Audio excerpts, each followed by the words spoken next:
Hey guys, Dib the Awesome here to give you yet another Monster Legends event video, where we talk about the latest event, review the monsters given, and or rewards, and go in depth with them, and then kind of explain how you do said event. So this is Phase 3 of the St. Valentine's breeding event. This is the event everyone's been waiting for. Like every single person. This is basically the phase where everyone has all their materials ready for said monster. They've really been excited for this phase alone. A lot of the materials this event is asking for is a lot of stuff that everybody already has, especially Cloud. I will say I'd say in terms of a more modern player, I can imagine like people having Mystery and Incanitus by now. I imagine it pretty good. And or Remiel's combination. Not Haku's. Kihaku's, I can't believe I just called them Haku. But Kihaku's combination used to be the easiest one. Not necessarily now, because you need Lamuna for it, instead of Jill Bill. It become immensely harder. This is pretty much dubbed the Kihaku breeding event because, as you can imagine, every single person wants Kihaku. Kihaku is, as far as I'm concerned, one of the best monsters in the game, in the standpoint of what he actually does, and it's just dumb. You don't even need to be told by another person that he's dumb. Just look over his skills and then just think about how the game goes. This thing's just dumb. Just extremely dumb. In a good way, like stupid, unfair. So ideally, he is a strong pick for the competitive scene at the moment. It's because it's unfair. Don't mean competitive players won't be like, hey, that sounds really good. I'm just going to take that and use that. And just press the remote and win the games. That's basically what Kihaku is. It's literally just play the box. It's just one of those monsters that is, in all honesty, just play the box. There is very, very little chance you'll get out of his control range. You basically have to deny him or you're just done. That's just how Kihaku is, and it's just ridiculous. So we're going to go down the list of every single monster on this list, and in all honesty, every single one of these monsters is a really good competitive monster in their own light and in their own way. We're going to talk about Kihaku first. Okay, so Kihaku, the most wanted monster in this event. 3 out of his 4 skills, you will be choosing the 3 skills, 3 out of the 4 skills, so basically the 4 skills is just preference at this point. But 3 out of his 4 skill sets, 3 out of his 4 moves, is an AoE deny.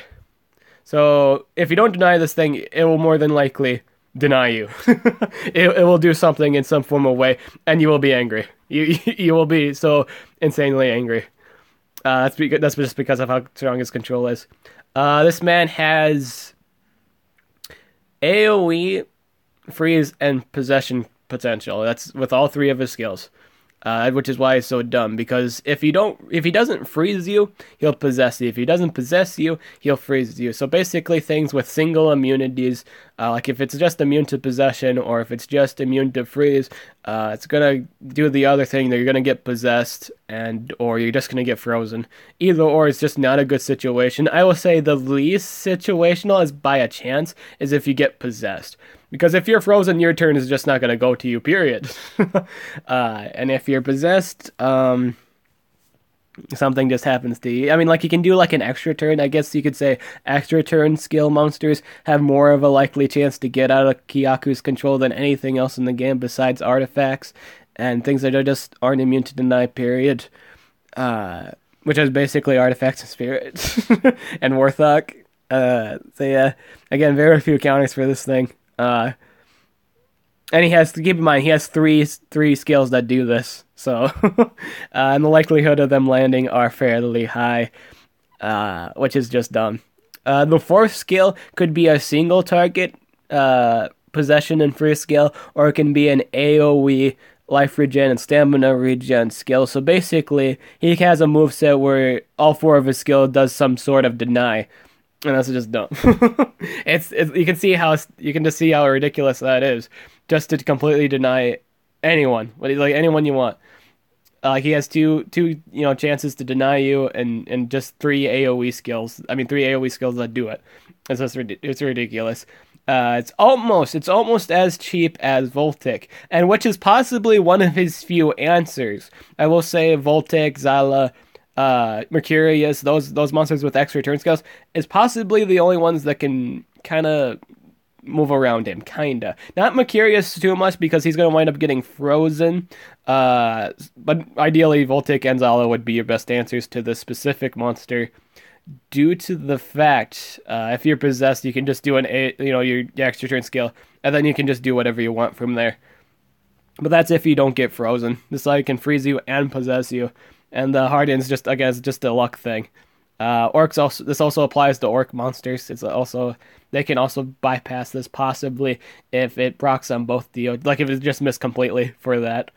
But again, that's chance. It's all chance, man. It's all chance. He also has utility too in the form of an AoE life regen and stamina regen skill, so he can heal. Not only can he deny people, but he can also heal people. So you can see how dumb that's passive. Like passively, he can heal everybody and then get them their stamina back.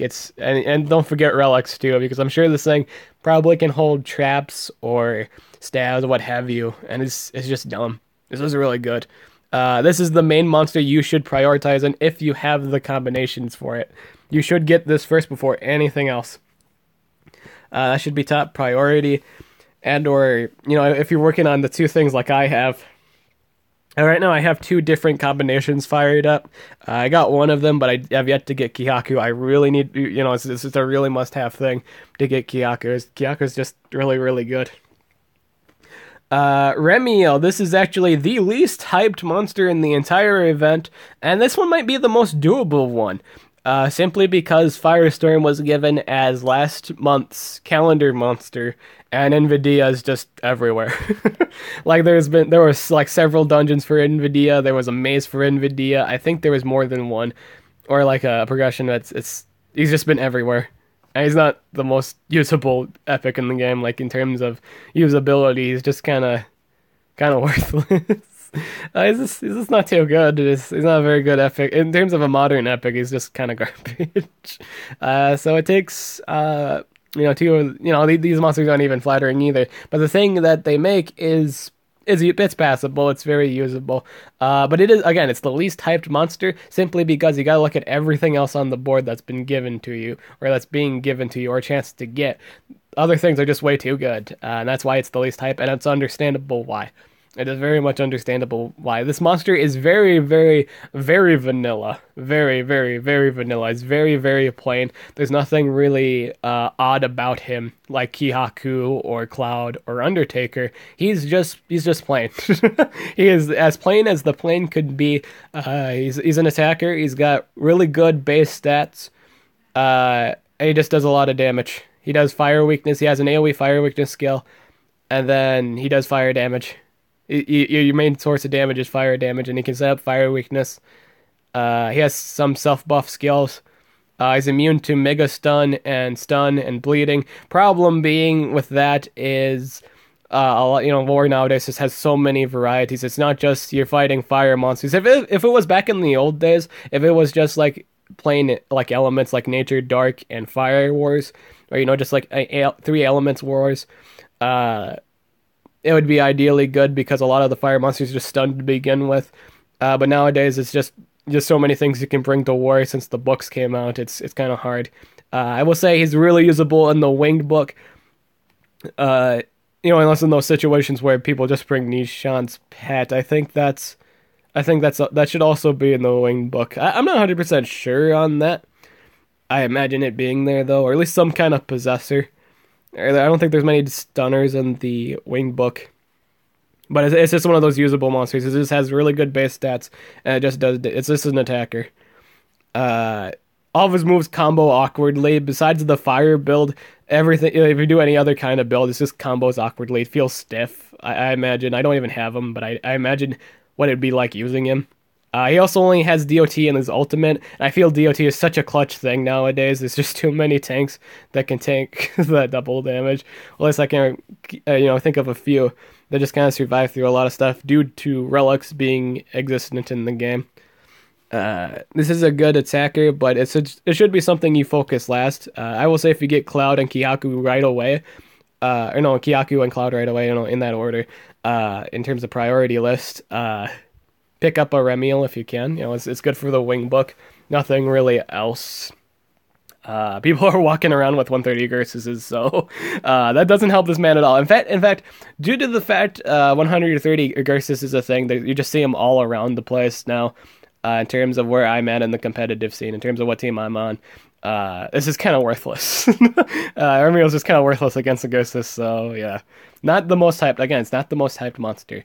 But still a good monster given its own situation. It's a good monster in the winged book, and there's not a whole lot of usable stuff in the winged book. It is a usable monster at the moment, so pick it up. It'd be good for the winged book. That's really it. Cloud. Okay, so Cloud. Here's another easy combo. This is with Mystery and Incanitus. As far as I'm concerned, Mystery has been out in quite a few events. I mean, at least one or two. And she's been in a breeding event too. I know that for sure because she was used for Vampirium. And Incanitus was in phase 1. You could have picked him up or picked him up during VIP breeding event if you were breeding Vampiria and Nibadas, I believe. I got mine from that. And this is actually one of the monsters I have right now. Is one of the monsters from the breeding event is Cloud. I actually did manage to pick up a Cloud. It's currently hatching right here. It's got not hatching, but breeding. It's got 3 hours left. I know what it is because there's a way you can tell what it is. Just turn off your Wi-Fi, quick hatch it, and then you can see what you actually got. So that's done. I think I'm just gonna leave it in the breeding hut and try to get Kihaku, just to get more chances to breed that. That's one of the good ways you can kind of save gems. You kind of can, once you get that breeding monster in one tree, you can try to get the other one you're trying to get in another tree. You know what I'm saying? It just saves you gems. It saves you resources. Gives you more chances to pick up the monster you want/need. But again, we'll go into more in depth later. So this monster, Cloud. This monster is basically, my personal opinion, I think he's the best supportive tank in the entire game. The best taunt user, the best protector, if you will. He's just really good. He is a universal support. As far as I'm concerned, he's a universal tank support, and that's really, really good.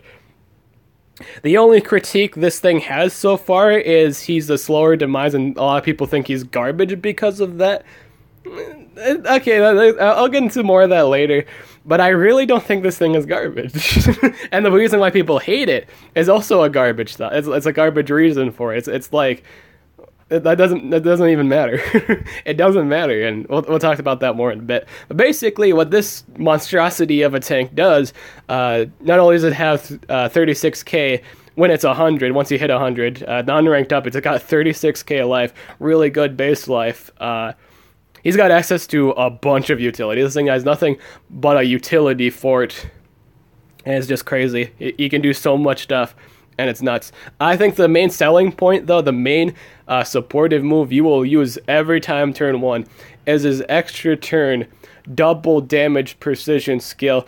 If you didn't know, this thing is dubbed Demise Tank, or is like the tanky Demise. That is true. But it has also, in my personal opinion, he has the better extra turn skill. A lot of people think we'll get to that later. I guess we can talk about that now, actually. But basically, once you have double damage up and precision with that, you give the extra turn to your attacker, you just win. Based on the monster it is. If you have like a Beefalo or like a Barbatos or what have you, let's say you just failed to kill something, you could just finish that up real quick and just win. I will say this is the best partner for Zyofex right now. I call him Beefalo because that was his original planned name. But if you pair this up with Zyofex, it's just the stupidest combination in the game. There is no chance of survival. It is guaranteed death for at least 2 months. It depends on it depends if someone's like shoved a life rune on it, like the 130 Agrosis. I think that's the only thing that could survive that onslaught at this point. but it just does a lot of damage. You do nothing but damage and you'll wipe out the whole field. It just ends in one turn. It only needs one turn, and a lot of people think this thing doesn't even get a turn in. It does. It gets at least a turn in, and that's all it needs to kill everything. At least mostly everything. If something survives through double damage precision from your damage dealer, it's over at that point. There's nothing left that they can really do. Because this thing can also keep everyone else alive too. It just has a bunch of support. So let's say in the realm that you didn't kill everyone. Let's say in the realm you didn't kill every single monster. You killed like 2 out of 3. This thing has several other ways to protect your monsters, the other 2 monsters. And that's what a really good support does. This thing has an AoE 50% shield. AoE based 50% shield for everybody. That also removes negative effects. He has a spammable AoE single target. It's a single target damage skill, but it's an AoE stun scaling. So even if your cooldown's activated, there's a chance this thing could stun you, which is ridiculous. It has a 1-turn cooldown, light damage reduction plus special damage reduction skill. It's on an AoE basis. It's on a 1-turn cooldown, so you take half damage from light and special base damage. The light one might not be too relevant.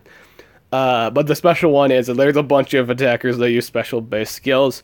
I will say the more than likely ones are the single target skills, not necessarily the AoEs. Usually people bring AoE elemental based attacks like fire or darkness. I'd say for the most part.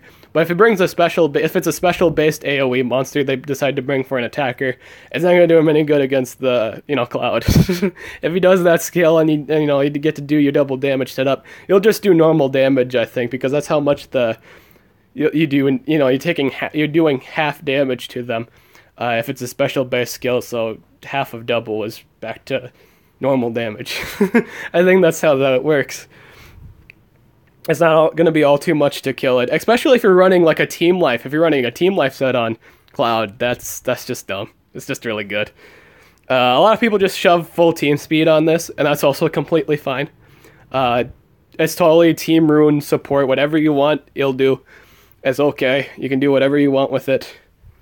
Again, very universal support. So the main argument for not running Cloud over Demise is faster, and you can use Demise to, it's the same speed as Denier. So if you have the better runes, you can use Demise and then go first, with your attacker and just win. That's all. The problem with that is ever since multiplayer has changed, that whole concept has changed. It's not really a good idea to do that anymore. 2. Like the main, in terms of meta speed, there's a lot of deniers now that just goes over 465. It's just how it is. And it's really more dangerous if they do wind up surviving that double damage, because Demise's double damage isn't guaranteed to land. It doesn't give precision. I guess it depends on what monster you're using for an attacker. Like if you're using Barbatos with precision and double damage, then you can just do that and for sure kill something. But for the most part, that's, again, the Demise thing's not a guarantee. Cloud's is. You're probably guaranteed to die if Cloud sets up double damage and precision on his attacker. You're more than likely dead. More than likely, at least something's dead at this point. Someone has to, faint from this. And that's just how the boat floats. Undertaker is, as far as I'm concerned, he is defensive Uriel, which is really, really good. He's a dark-based monster that has really only one supportive skill, but he's considered a support monster because he shoved team runes on him, and his main objective is just to revive your other 2 monsters. You wouldn't think that this would be a problem because, oh hey, this guy's just the team rune monster. Odds are they're going to do like a life rune and 2 team speed. That's not going to be too bad, right? All they have to do is kill his other 2, kill his allies and then just kill him. Easy peasy, right? Oh well. Let's say in the case of the event you didn't, it's like even if you did kill his allies first, again he can bring them back. So that's no skin up the nose. And if you just go for Undertaker, he'll have a good life pool, so he'll probably survive an attack or two. And then you gotta worry about the other two monsters still. I guess it's situational based. It depends on what the enemy's packing. But for the most part, this thing is just dangerous. He has access to 2 stun skills, I believe. I do believe he had 2 stun skills. He has an AoE Days and Nightmares, which is good. And it has a bunch of self skills too that heals him. So he doesn't even need to build damage to do damage. In terms of, because it's like, single target damage is more than enough to bother you. But yeah, this is a good reviver tank. I would say this is the only. I think this is the only defensive revive tank in the game. This is the only defensive one. He has the Gravedigger trait, which it makes him immune to all kinds of possessions. Period. Hacksters, as far as I'm concerned, either has to stun him or stop time him in order to be even effective against him. And he's immune to glitch shenanigans. He's just a really good passive tank. And the weird thing is he doesn't really buff anyone, and yet he's really considered a really good support because he can bring people back from the dead. And I think that's really neat. Like, a lot of people complain about like tank, running slow tank monsters. I think this is one of the few monsters plus Cloud that people don't really mind that slow because the support is so strong. It is extremely strong what he's capable of doing. You can run any kind of team rooms on Undertaker, anything you want. It's really just one monster. You just build whatever. He's your extra guy monster. You build him however you like, and he'll run, just alright. He requires the combination of Oikawa and Noctum to get. I will say, out of all the monsters given to you, this is the hardest one. This one you have to have 2 legendaries for, and you had to get them in phase 2. A lot of people might already have Noctum, but there's a chance they might not have picked up Oikawa. Though Oikawa's breeding was pretty easy if you had the Goldfield already. But overall, this is the hardest one, I think. I think this is the hardest combination. If you didn't already have Noctum. If you're a newer player, this would be increasingly harder for you, but I think if people already had Noctum and just picked up Oikawa, this wasn't too much of a big deal. But I'd say it's probably the same problem with having to pick up Lamuna too. It's pretty much that situation where you want to pick them up first try, or it's just going to be messy for you for the rest of the event, unless you speed up the cooldown on your breeding temple. Depends on how you worked it there. Overall, really impressed in this event. Okay, we're going to talk about, before we end this video, actually, I'm going to talk to you the best way to do these. Alright, so 1, set a limit to yourself. Most people do 50 gems. I think that's acceptable. Or a little bit more. Let's say they just want to do it a little bit more. I'd say like 70 at that point, but don't go over that. This is a luck-based thing. It's not, if you spend a certain amount of gems, you're guaranteed the monster. Is totally luck-based, 100%. Luck-based. How I do it at the moment is I don't wind up bombing those 50 gems the first day. I might speed up when it hits 4 gems. Like let's say I get like a 6. Let's say if it's like a 6-hour thing. Let's say I got like an epic or like a rare that takes 6 hours to do. I might break that down to 4, and then do this I'd only do it 4 times. Like at most, I just quick hatch 4 times for a specific one I'm aiming for. And then, yeah, as you can see here, I have this other temple, this other tree running. I try that once. Try that sub tree once. Like if it's not my main thing at the moment, so I try it once. If it's not the thing, all right, then I just leave it there, and then I keep going for, then I just keep trying, the rest of the time. So I have 3 more chances, to pick it up. I'd only spend up to, 4 hours or less. It depends if you're busy or not that day. And, you can be patient with it. You don't necessarily have to rush it. When it's the next day, I will say when it's next day, and you can, speed up the rest of the things in this hatchery. When you have this hatchery full on day 1, and then when it becomes day 2, and it becomes less than 10 gems, or less than 10 gems at least, you can quick hatch it. Then try again, and then try whatever you need or wanted. For this one, I did like, I saved one slot for this left tree, and then I got it my second try. I think I got Cloud the second try, so that was a luck thing there. And I'm still trying for Kyaku here. I actually got a Galante Jr. from this one. If you use any of the family, the Galante family, there's a chance you'll pick up the specific Galante family member you're using. So I might be able to rank up Galante Jr. to 105, which will be useful for me. The nice thing about the Galante family is they're not, like, in terms of subbings, like, sub-monsters are usually bad, but in this game, the sub-monsters are actually good. The whole Galante family is just good, competitively. While they're not the most broken, they are usable. They are really good. Galante Jr. is fast. Not Galante Jr., I mean the dad's fast, Galante himself. Violet's really good. He's got 2 AoE possession skills. Galante Jr. has an AoE possession that also drains stamina, AoE stamina link, single target stun. I forgot what other stuff he does. I know he has like a stamina drain skill that costs all of his stamina, which isn't too healthy. But, that's a option you could run if you're running like team stamina or like a monster that, I'd say a team stamina rune monster or something that gives stamina back with relics. I do believe there are a few options for that. Galante Jr. also can hold up to 2 trap relics. I don't know if there's one that gives energy back. But again, you can use other monsters' relics to kind of give him support, like a charging banner, to kind of fix that. It just depends on what you have, really. I'm not too upset about that. Galante Jr. is pretty good. But again, I'm still trying for Kyaku. I might just use the plain. The plain combination, just so I don't get another one. I'm alright with having one Galante Jr., one Galante monster per breeding event.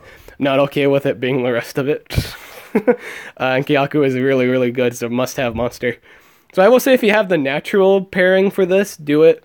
You have a better chance. But if you don't have the natural pairing, do use the Galante member for that specific pairing you're trying to do. Kyaku's, again, was Galante Jr. I do believe Remiel's was Violet, and then Cloud's combination, you needed Galante himself. And that's to substitute for the epics. So if you wanted to breed Kyaku and you don't have MC Boss, sub that with Galante Jr. Don't have you don't have Invidia, sub that for Violet. And if you don't have Incanita, sub that for Galante. And that's it for this event. Overall, I think this is a really good event. So SP has been scoring a lot of points lately for me, from me anyway. They've done nothing but good stuff, and I like it. I'd say that so far, this is a really good year since last year. They've done nothing but good stuff, nothing but really, really impressive things, and I think that deserves a round of applause.